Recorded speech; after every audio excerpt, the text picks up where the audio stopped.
Hello, my name is Jackson Fulton, and similar to how did a couple months ago, or maybe a couple weeks, depending on when you're watching this, we're going to talk about the second half of my intro to database management systems and the reflections of the last bit of modules. The first video I made was on modules 1 through 4, and the second video, i.e. this one, will be on modules 5 through 9. Going to be the same breakdown like we did before. Each module is going to be broken down into 2 parts, and I'm going to talk about the 2 biggest things I took away from each module. So let's get into it. All right, module 5 is database design, specifically looking at normalization. And normalization and data anomalies are what I took away most. Normalization is the process of organizing data to reduce redundancy and fix data problems. Basically what this does is it helps remove duplicate data. It can split larger tables into smaller organized tables for reading better, and it fixes data modification anomalies, and it improves accuracy and consistency. And the type of anomalies that we run into are insertion anomalies, update anomalies, and deletion anomaly. Sorry, I have trouble pronouncing that word apparently. Without normalization, data becomes inconsistent and errors can pile up, and it just becomes harder to maintain and update in the long run. So you want to make sure that with normalization, it allows you to be more consistent with your data. And then for the second part of module 5, I want to talk about normal forms. First normal form, second normal form, and third normal form. And the normal forms are step-by-step rules used to structure a database. And the first form is specializes in no repeating groups, only atomic values. The second one is about all non-key fields depend on the entire primary key. And the third removes transitive dependencies altogether. Now, each step improves structure and efficiency, so it all depends on what you kind of want to do and how your database lines up. And then the key ideas that I took away from normal forms are atomic values, what they equal, which is 1 value per field, functional dependence, which fields depend on the primary key of that database table. And the tables become smaller and more easy to read, I guess. I don't know. Can't read my head. Put it there for a reason. Without normal forms, tables can stay messy and unorganized, and the data redundancy can continue. So it's just very important to understand what normal form you need to use for said database. Now on to module 6, database design. This is dealing in relationships. The ERD diagrams, which are the entity relationship diagrams, is a visual tool used to show how databases are connected, how one table connects to the other. And the rectangles are the tables, and the lines between them shows how they connect. The foreign keys connect related tables, and they help visualize database structure before building. It helps you realize what you need to go into one table that is built into another. And without the diagrams, database can become confusing. Let's just be honest. The database design could just become confusing, and the relationships are harder to understand. And then that just causes more design mistakes to occur. Now, the type of relationships, let's break them down. And the type of relationships between the database tables can be one-to-many, which one record relates to another record, one-to-many, where one record relates to many records of a certain table, and many-to-many, where many of one table equals to many of another. And many-to-many requires a junction table, which is the only one that does. And that all just ensures proper data organization, keeps everything organized, keep everything working, all that fun jazz. And the key idea is just integrity helps prevent orphan records, and foreign keys must match existing data.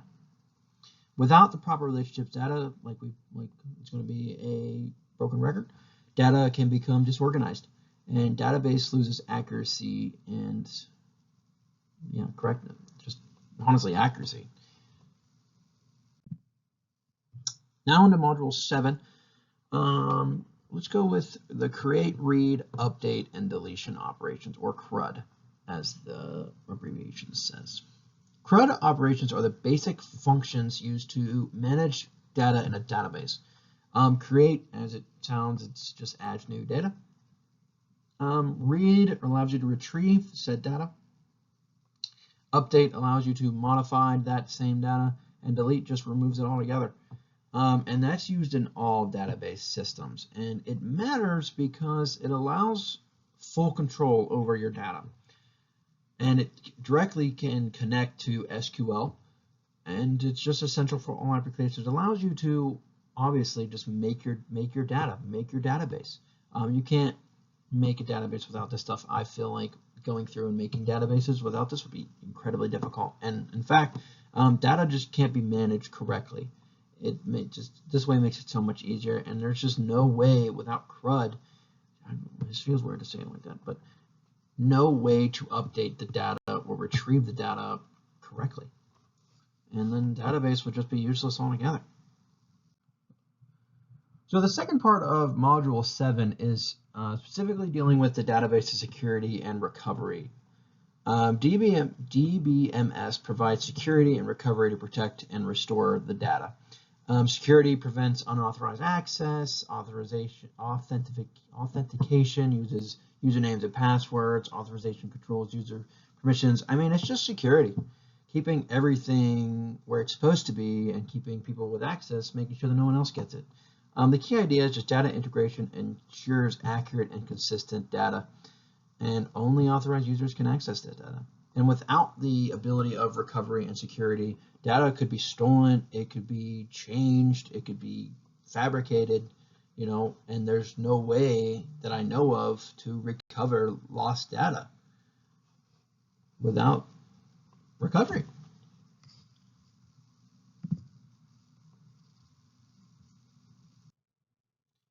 On to Module 8, which is about database industry careers. And the role of a database administrator is that they are responsible for managing, securing, and maintaining a database system altogether. They can sometimes be in charge of organizing and maintaining database structure. They ensure data security and protection. They control user access and permissions. They can handle backups and disaster recovery. And they work with developers and business teams. Why do they matter? They matter because they keep databases running efficiently for said business. You can use a database for almost any business. You can use it for any purpose. So you want to make sure that you have people in place to make sure that that database runs efficiently, depending on your career field. And as I've said, they can help protect important business data altogether. And without the database administrator, databases could be disorganized. Security risk would be increased. Someone could hack in and steal the data, change the data, whatever it may be. And you just don't want that to happen to your business. The second part of Module 8 is about data analysis and data scientist. Just two more career fields I wanted to mention. I thought they were important. Is that data professionals analyze data to help organize and make better decisions. Data analysis work with internal data, and the data scientists handle large and complex data sets. They can identify trends and patterns, and they use the tools that they've learned through their job for visualization and analysis. They can help businesses make data-driven decisions. And just the key point here is that big data includes large, complex information from many sources, which is why you want guys like these to manage this stuff, because there's a lot of people who don't know. And without data professionals as a whole, including DBA, which we just talked about in the last couple minutes, is that business would lack insight, the decisions would be less informational, and the opportunities for improvement would just shrink, they would go away. And the last module I want to talk about is Module 9, which is Database Industry Trends. That's trends of the business altogether. So first I want to talk about cloud computing and database architecture. Cloud computing allows databases and services to be accessed over the internet instead of locally to a set of computers. Data is stored on remote service. Yes, like I said, the data centers, like they used to be stored in one place, and you used to be stored on one computer, and you used to only go over that computer. But now with cloud computing, you can activate it, you can access it from different areas, accessible anywhere from the internet.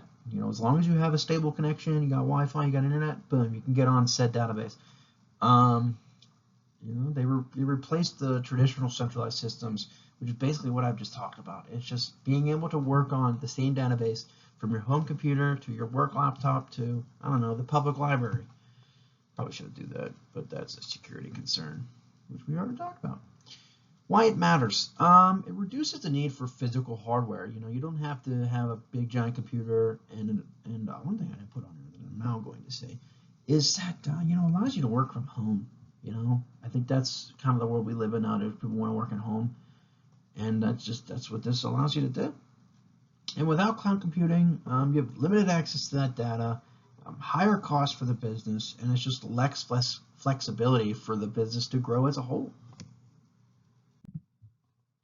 And the last module, and the last part I wanted to talk, well, we're not on the last module, but the last part I wanted to talk about was how big data and NoSQL databases have kind of like been taken over.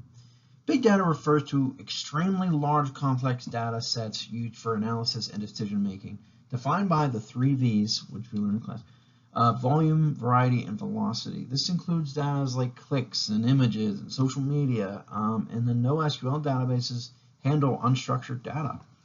The flexible and scalable compared to relational databases and used in modern applications and analytics. I knew how to say that word. I knew I did. Why does this matter? Coming to the point of what I always say, why does this matter? Helps businesses find patterns and trends. It can improve decision making. You want guys in your office and your employees that know what they're doing. You want people that help you, and this just helps decision making easier. It helps people pick up on things, pick up on where things fail, pick up on where things succeed. What can we do differently? I hear that all the time. What can we do differently to be successful? And without this, hard to manage large, complex systems, and you'll miss insights and opportunities and data, and slower innovation. New ideas don't seem to pop up as much as they used to. But that's a story for another time. But I wanted to thank you for watching. Hopefully this wasn't terrible to get through. Tried to have a little bit of comedy to it. It's been a fun semester, and thanks for watching my YouTube channel.